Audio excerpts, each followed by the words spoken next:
little thing. Yeah, I think we should be recording now. Thing. What was that, Lindley? What do you got? Sierra Nevada hazy little thing. That's right. Yeah, that's right. What do you got, Caravan?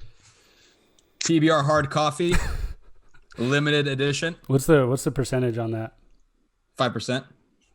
Got to stock up.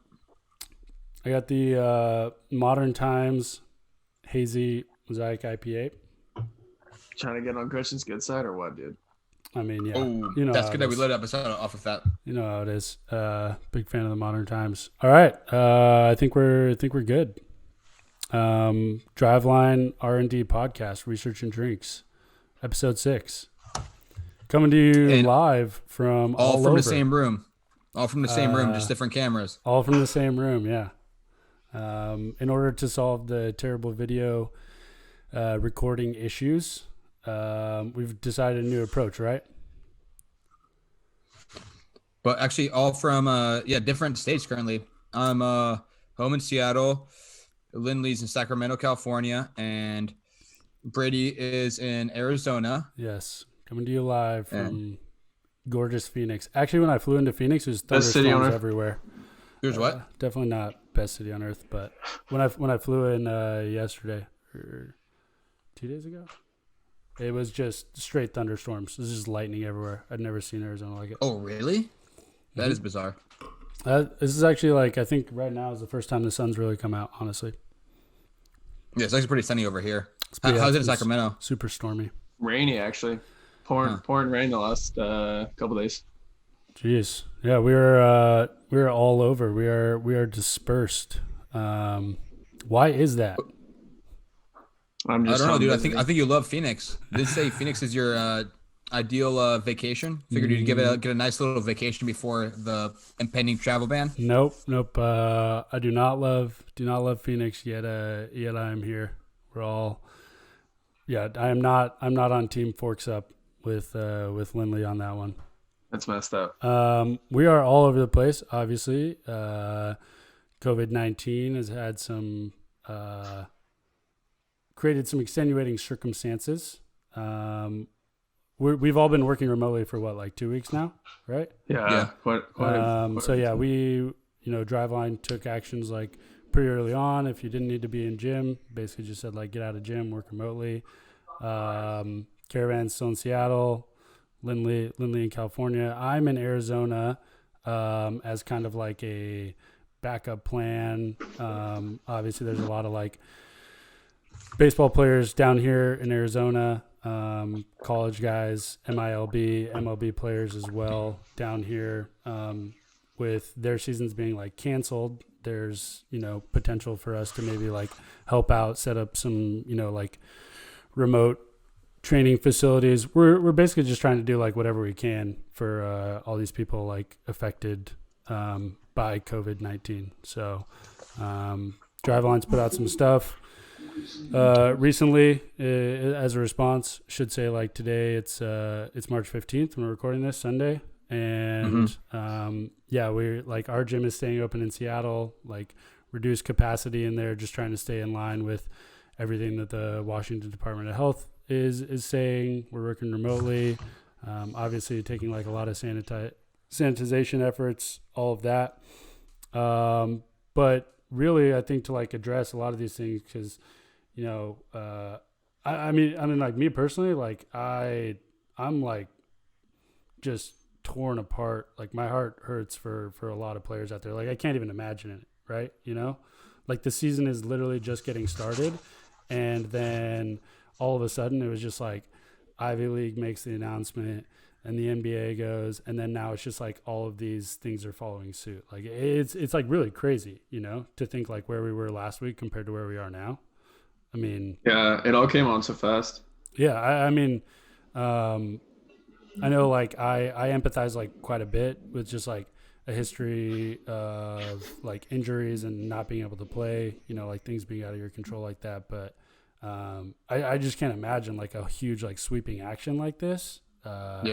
Especially just the bond that you kind of get with college baseball and all those guys and the work you put in the fall. And I mean, dude, those seniors it's just got to hit so hard right now. Like I can't, I don't know if you guys like have any thoughts or, sentiments about it. I think it's crazy. Yeah. I mean, from my point of view, I think it all kind of boiled over Wednesday night with the NBA stuff. Because I think before that, all the sports are kind of planning on going ahead with no crowd. And like, that's kind of weird, but we all got adjusted to that idea. And then I think the idea of, I don't know, I think looking back, it's kind of obvious, but I think most people didn't think the idea of like one person getting infected was going to, domino effect in every single sport getting shut down. Because once like a couple of sports get shut down, there's that much more pressure on every other sport. Because then the assumption is like, oh, okay, you guys aren't worried about it spreading. Yeah. So I think that was pretty nuts. We're all sitting there. I mean, myself, Brady, and our other two roommates just instantly went to QFC and got $300 worth of canned goods as well. Yeah, got just in time for me to leave too. Got a large can of garbanzo beans. Eyeing me. Actually, let me show this on camera real quick. You guys actually stocked up? I didn't know you guys did that. Yeah, we stocked up when like the night when I think the NBA got canceled and like all those things went down, and then the very next day was when it was like, oh, okay, yeah, I'm gonna go to Arizona. So now, don't even get a. Now you gotta restock up, Phoenix. Yeah. Also, I should know I'm actually in a 5-day, in the middle of a 5-day quarantine right now in Arizona. Yo, look how big, dude. Dude, compare this to my dome. Look how big the can of garbanzo beans is. That is insane. And we got a ton of beans besides this. That's easily a 2 weeks of lockdown right there. Or you're set. Yeah. So if anyone in the Seattle area wants to exchange beans, your boy's stacked. That is wild. I haven't stocked up at all. Everybody's talking about how places are all sold out of toilet paper. Yeah. I actually ran out of toilet paper two days ago before I came to Sacramento. So it'll Dude, be. I already had that combo. I already had a combo with Max about the toilet paper stuff. Oh God. Good. I'm glad. He did not agree with me. I'm glad things are going well back home. Clearly, that's good. Yeah. So. Sorry. Really quickly, just to kind of like loop it, not make too light of it situation. Yeah, I think it's pretty crazy and fairly unprecedented. I mean, definitely in my lifetime, but I mean, I don't think there's been anything quite like this for more than a few decades. So I think.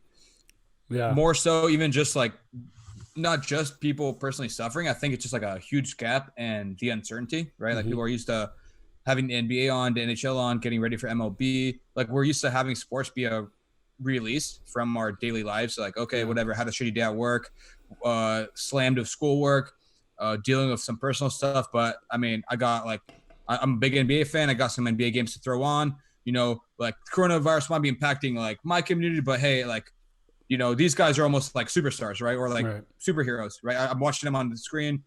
They're super healthy in their prime. I can just like relax, watch them. And then like, just obviously it's not something that's just a release and not something that's like isolated from all the conflicts that happen in your life and around you. So I think quite like a pretty probably overall good way to bring it home for people, right? Because now everyone's like very, very hyper aware of it and realizes that like if sports leagues are willing to risk billions of dollars to take a indefinite hiatus, it's like something that's really serious and we have to take seriously. Yeah. But yeah, quite the gut punch. Yeah. No, and I like I know that I can just like putting myself in the shoes of like that baseball player, the college baseball player that like just lost their season.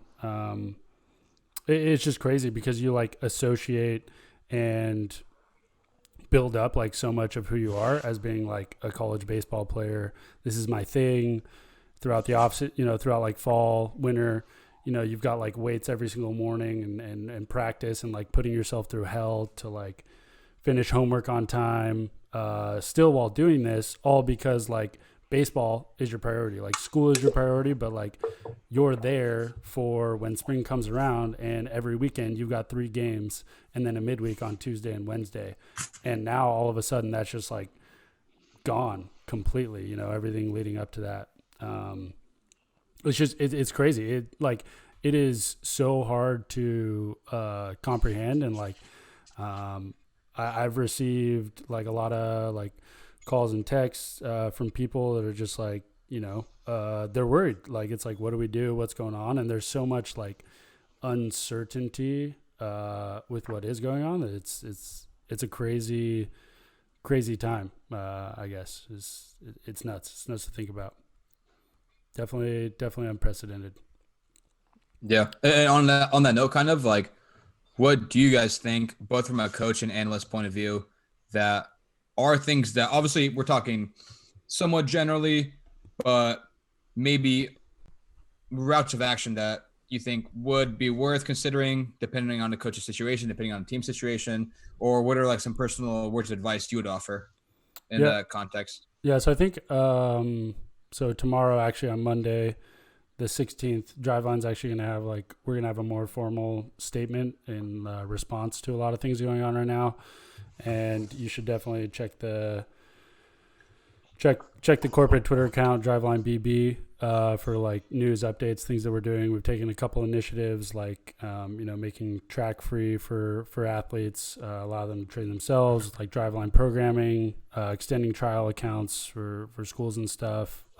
Free programs, we have all those. You can just like email talk to support, and would like heavily encourage anyone to do so accordingly. On our side and Caravan, we can talk about this a bit because we were kind of like on the calls and planning for like, okay, obviously people are going to be more interested in like remote and online training and not as much in like training in person, seeing as like Seattle and Washington. Yeah, there's a liability, a risk. Yeah, obviously being like very heavily affected by this. So with that, we're trying to like make some, improvements to the online and remote training experience. A couple initiatives there that we're trying to get rolling in the week to 2 week threshold, right? Yep. I know like one specifically, creating like a more like a remote pitch design kind of like feedback scenario, working with like existing pitch metric data for the online trainers. So if you have like any past Rapsodo data or access to anything like that, being able to do some sort of like arsenal recommendations and kind of like tips to go about that kind of a thing. And then also doing some stuff on the hitting side with Blast and Blast related data. Yeah, I guess like, so on a note, yeah, a couple of days ago, we were tossing around an idea of if we wanted to kind of supercharge, push these out as external tools, kind of how current edge tools exist. But we decided, it was too short of a timeline to rush something that should be production ready by then and might deal with like bugs, issues, beta testing, or there's no beta testing. So we decided instead to kind of loop it into our current existing remote training. Mm-hmm. So in certain ways, our remote training should be pretty high powered going forward. We're going to have, like Anthony kind of mentioned, we'll have a pitch recommendation tool that spits out suggested arsenal scores to kind of like allow players even who should be pitching at a competitive level now, right? Not just like training and staying in shape and having their arm be healthy, like having an expected idea of their stuff and how it prorates to the next level, or having like basically almost allowing them to have some sort of quantitative feedback if they're not playing the games themselves. And then on the hitting side, we're gearing it towards affordable tech that hitters can use, like Blast.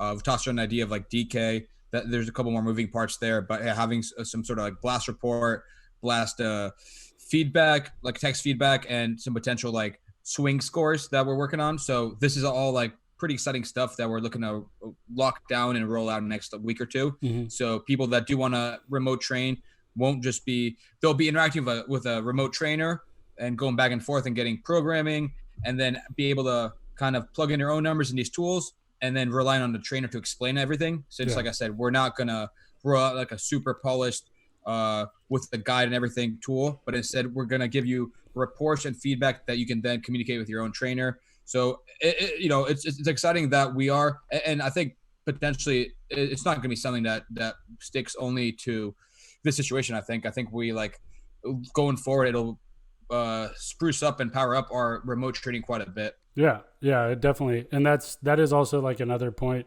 that I want to touch on that I think is, I'm really like glad about it. Like we're just doing this as an addition to it. It's not like we're completely just like making this like separate tool or something, and then releasing that kind of like remotely. It's like we're just adding this in to kind of like bolster it, right? We're just like we're just making it better. It's not like you'd have to pay extra kind of a thing. Actually, we're doing like discounted online training rates for those that are affected by seasons ending and all the cancellations. So I know that we talked about a couple different things, so like player development and training, and then also like getting for the people who are going to be draft eligible and they need exposure, or like for people who are even in high school, they need exposure and scouts, they need to get recruited and whatnot.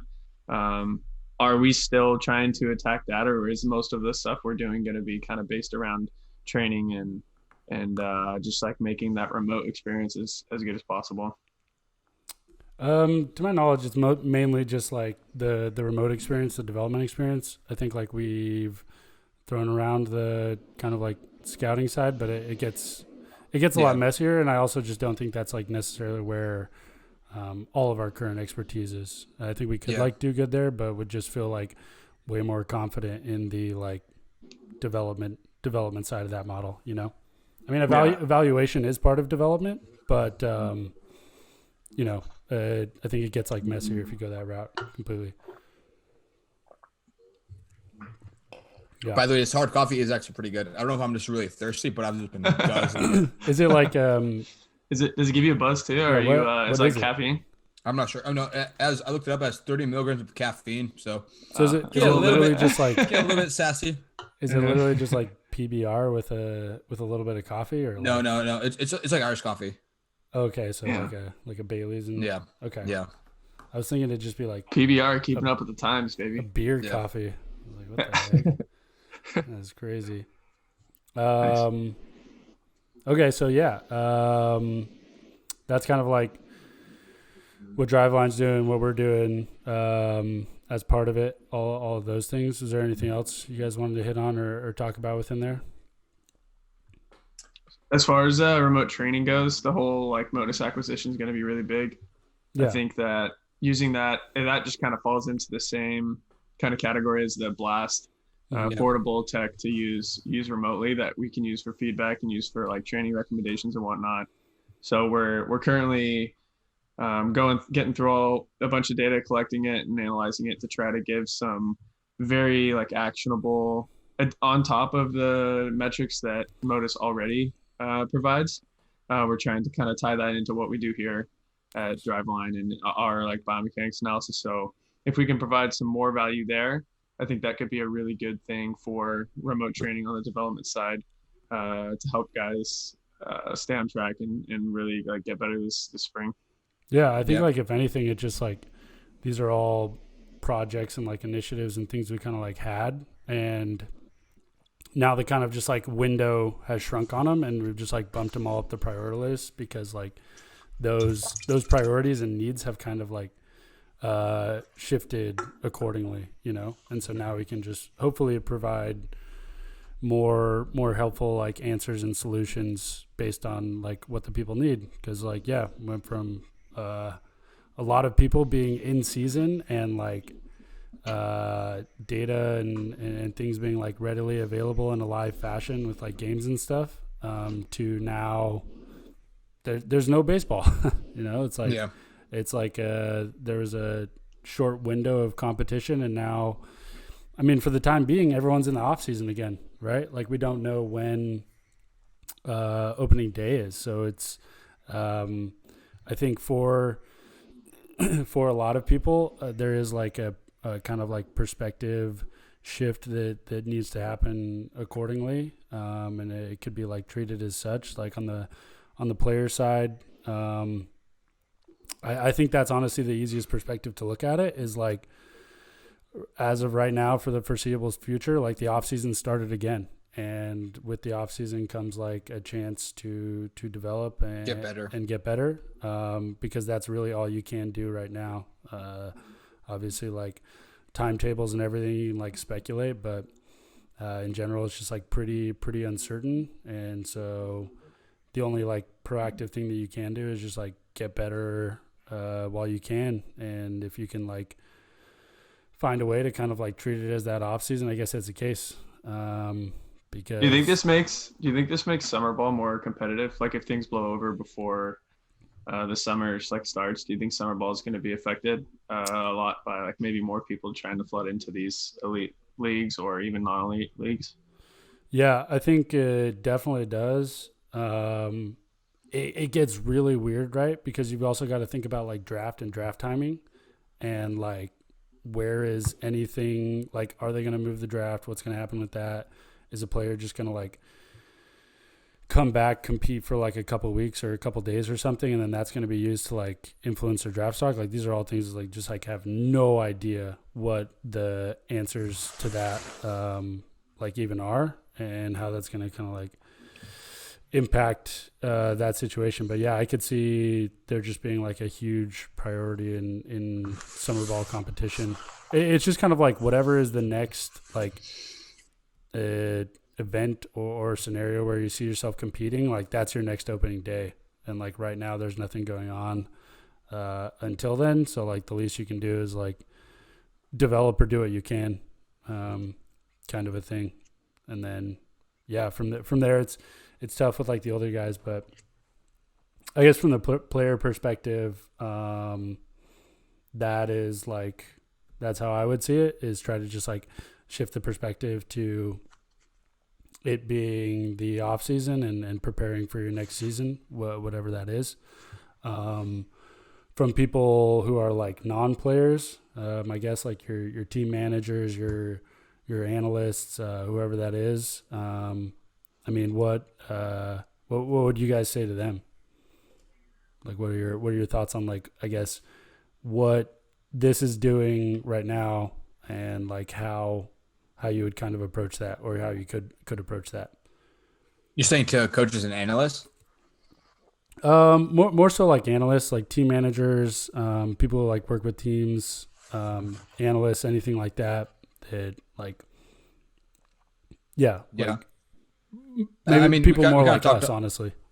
We kind of talked about this a little bit off air, but just basically devoting time to projects that get pushed back in the flow of the season, which on our end is a little bit less easy to relate to because we usually are not as dictated by the flow of the season, but we still have, priority things that take over.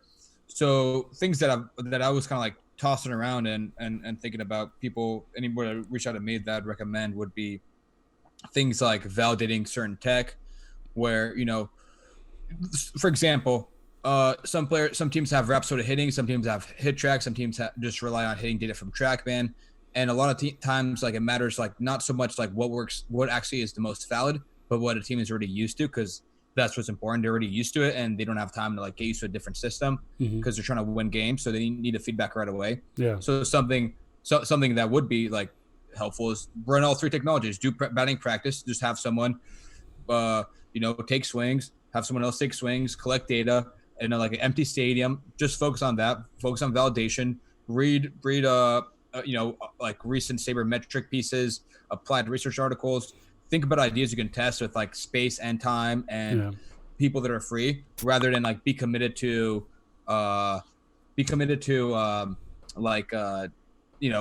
constraints that usually come in play when you're trying to win games tomorrow, tonight, 2 days from now, stuff like that. So obviously not like the scenario you want to be in terms of it's like almost like too much free time, but there are ways to at least like, not just let it sit and take advantage of the time and space available to you. Yeah. It's just, they're I think those are really good. Like that's a really good example.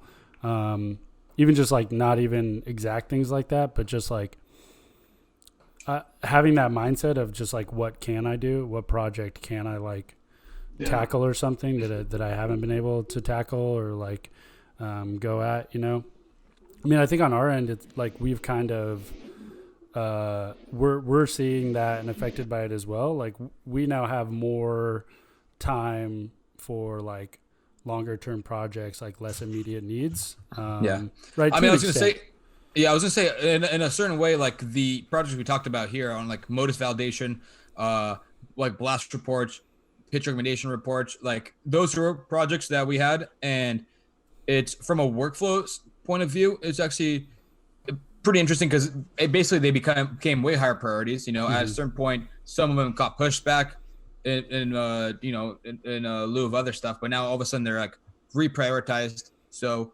from my point of view, I have like a pretty clear workflow thing of things that like need to be churned out after. But in other situations, you can have like maybe a wide open, wide open schedule, or have like maybe something that just kept getting pushed back that you want to focus on now. So it's really, like you said, it's really dependent from person to person. I tossed out the validation thing as like something, I mean, that we do a lot at Driveline, but would be, it's an easy thing that I always think of if I'm like a college team analyst with like nothing pressing. Right. But yeah. I think you also just kind of have to like crush like for teams who, even if you can't really validate technology and choose which one you want to use, like say maybe you have to ride with one because that's what you got, and then maybe just like crush a workflow. Like if it's inefficient, so you can't use it during the season, or you can't use it for the whole team or whatever, figure out a way to like just spend some time ironing out that process, figuring out how to get best data, best practices, all these things. And then so you can maybe next year or whenever it gets back to it, you can use it for the whole team. You can use it to more of your advantage than you were previously. Yeah. I think that's a super good point. Like, so like with seasons having started, they went on for like a week or two or whatever it was. You had that length of time where you saw like, okay, once we went into like wartime mode of all these games going on, you see that there's like all of these tasks and things that you have to do, whether it's like if you're that analyst that like works with the team, whether it's like data collection, how you report the data, those kind of things.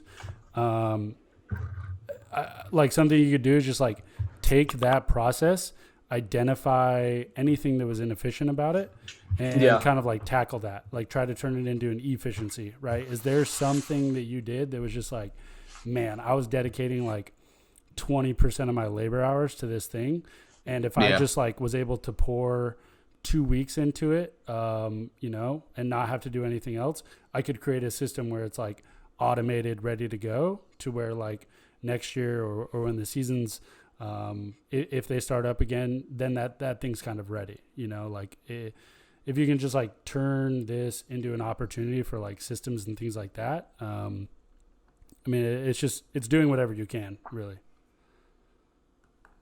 in light of it. But yeah, you like as an analyst too, if you're doing a bunch of like scouting reports, advanced scouting reports, whatever, like you have that chunk of time you were spending towards that to spend towards other things. So just like if you can think about having a chunk of free time and then finding a way to like invest that added free time into something. Something usable. Yeah, that's a really good point. As far as like, are there any resources that you would suggest to people? Like, I'm just saying, like, personally to you, could be anything, like articles, topics, things you've read, research, whatever. Like, people do have a lot of time. Is there anything, books, things along those lines that you guys would be like, if someone came to you and they asked for like a reading list or something, what would you say? Oh, I mean, I got a pretty fire spreadsheet.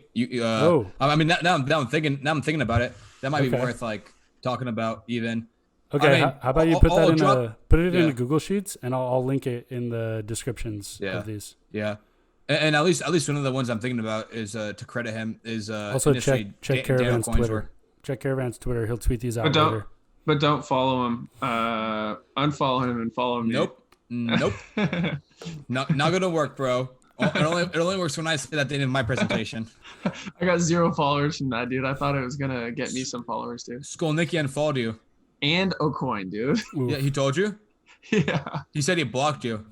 I was on the phone with him. Really? Yeah, I told him. He's like, I was telling him the story about or I forget what. Oh yeah, I was just saying about her Twitter thing, and he's like, you know what, I'll unfollow him right now. And then I was like, yeah, dude, just block him. He's like, yeah, you know what, I got you. And he try to see, try to see right now. See if you can find Dan on Twitter. I want to see if No, he followed me back. He followed me back, and I thought it was his first time ever following me. I was like, are you serious, dude? And then he's like, I unfollowed you because of Caravan, but I felt bad. Ruthless. What's on that list though, Caravan? A lot of stuff is like related kind of to just like new technology, a lot of like physics kind of when it comes to baseball, because I think a lot of, I don't know, some people pick up on the physics stuff pretty easily. Mm-hmm. Others like don't. I mean, and myself included, honestly, I still have trouble with certain concepts about like gyroscopic spin and things like that.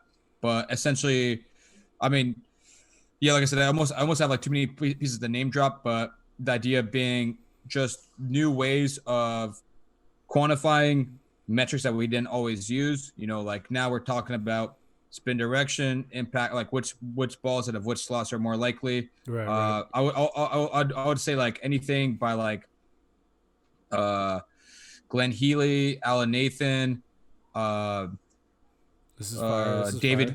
Kagan. Our own Driveline blog's pretty good. Let me see right now if I can pull up a quick. I'll name drop a couple more people, and then I'll post like a bigger link. Okay. And Andrew Perpetual has really good stuff. Oh yeah. I mean, I'll give you 3. How about this? I'll give 3 highly recommended pieces, both on pitching and hitting. Okay. Kind of on the spot, but I have like I said, I have something right here. This is good. So I will give you. Okay.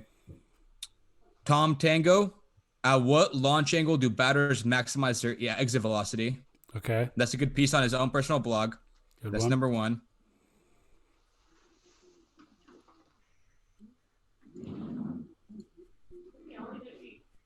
Caravan's still sifting through resources. I'll throw a classic. I'll throw a classic. Alan Nathan, 2015, optimizing the swing.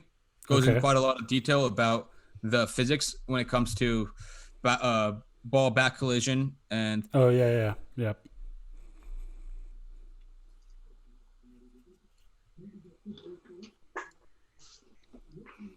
By the way, I think I probably had the best beer out of the 3 of us. So no way. It's really good. Have you ever had this? No, but Hazy Little Thing is just my favorite beer of all time. And I'll give modern times. This is better. I'll give one piece that is super important in ways we tried. I mean, like some of the stuff in here is a little bit dated, but I think it shows a really good example of kind of trying to advise your own metrics by looking at technologies and outcomes and like kind of pairing stuff across like from your in-gym recordings or an out-of-party recordings to MLB data. Reverse engineering swing mechanics from Statcast data by David Marshall. Okay. It's actually a Fangraphs article in 2017. And it was like our initial kind of basis that we led off on ways we calculated bat speed. Oh, nice. And then that will give you guys a quick triple on the pitching articles. So this is gonna be, let's see. Okay. Lindley, while he's looking, you got any suggestions? You got any suggested resources? Yeah, these are mostly sabermetric based too. So if you have biomechanics too, but I got while you okay, so we'll talk. So by Rob Arthur, 2017, 538. Baseball's hot hand is real. Kind of talking about ways certain metrics can, follow momentum up and down, either whether through a game or through a season. Oh yeah. I'll do